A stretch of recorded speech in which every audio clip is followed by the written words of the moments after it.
সরকারি চাকরিতে নিয়োগের দীর্ঘসূচি, তাই প্রার্থীদের ভোগান্তি দীর্ঘদিনের। সরকারি চাকরির যে কোনো নিয়োগ প্রক্রিয়া শেষ হতে সময় লাগে 2 থেকে 3 বছর। একটা বিসিএস এর পিরিয়ড কমপ্লিট করার জন্য প্রায় 3 বছর আমাদের অপেক্ষা করতে হয়। যতগুলো ব্যারিয়ার আছে সবগুলো রিকভার করে যেন খুব দ্রুত এই চাকরি পরীক্ষাগুলো নেওয়ার ব্যবস্থা হয়। বাংলাদেশ পরিসংখ্যান ব্যুরোর হিসেবে গত এক দশকে দেশে বেকারের সংখ্যা 25 থেকে 27 লাখের মধ্যে, অথচ সরকারি দপ্তরগুলোতে পদ সংখ্যা শূন্য রয়েছে 4,73,000-এর মতো।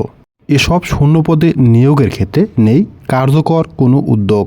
এ অবস্থায় সরকারি বিভিন্ন দপ্তরে শূন্যপদের তথ্য চেয়ে মার্চে চিঠি দেয় জনপ্রশাসন মন্ত্রণালয়। এখন পর্যন্ত নবম থেকে 12তম গ্রেড পর্যন্ত শূন্যপদের তথ্য এসেছে 1,73,000-এর মতো। এসব শূন্যপদে ধাপে ধাপে নিয়োগ কার্যক্রম শুরুর নির্দেশ দিয়েছে মন্ত্রণালয়।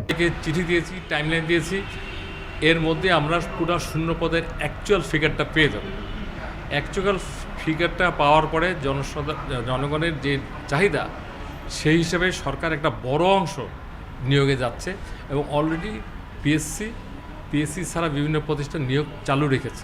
বিশেষজ্ঞরা বলছেন, নিয়োগ প্রক্রিয়া দ্রুত সময়ের মধ্যে শেষ করার পাশাপাশি নিয়োগের ক্ষেত্রে স্বচ্ছতা নিশ্চিত করতে হবে।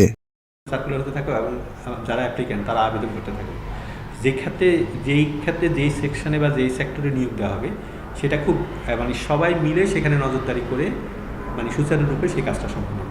এদিকে একটি বিসিএস 1 বছরের মধ্যে শেষ করার পরিকল্পনা নিয়ে এগোচ্ছে পাবলিক সার্ভিস কমিশন। এটি দ্রুত সময়ের মধ্যে বাস্তবায়নের আহ্বান সরকারি চাকরি প্রত্যাশীদের। বেকারত্ব দূর করতে সরকারি চাকরিজীবীদের নিয়োগ প্রক্রিয়া দ্রুত সময়ের মধ্যে শেষ করতে হবে। সেই সঙ্গে বেসরকারি খাতে নতুন কর্মসংস্থান সৃষ্টি করতে হবে এবং তরুণদের দক্ষ করে গড়ে তুলতে কারিগরি শিক্ষার উপর জোর দিতে আহ্বান গবেষকদের। সত্য জানুন, টুডে জব নিউজের সাথেই থাকুন। আজকের ভিডিও এ পর্যন্তই, আবারও হাজির হব নতুন কোনো ভিডিও নিয়ে। আসসালামু আলাইকুম।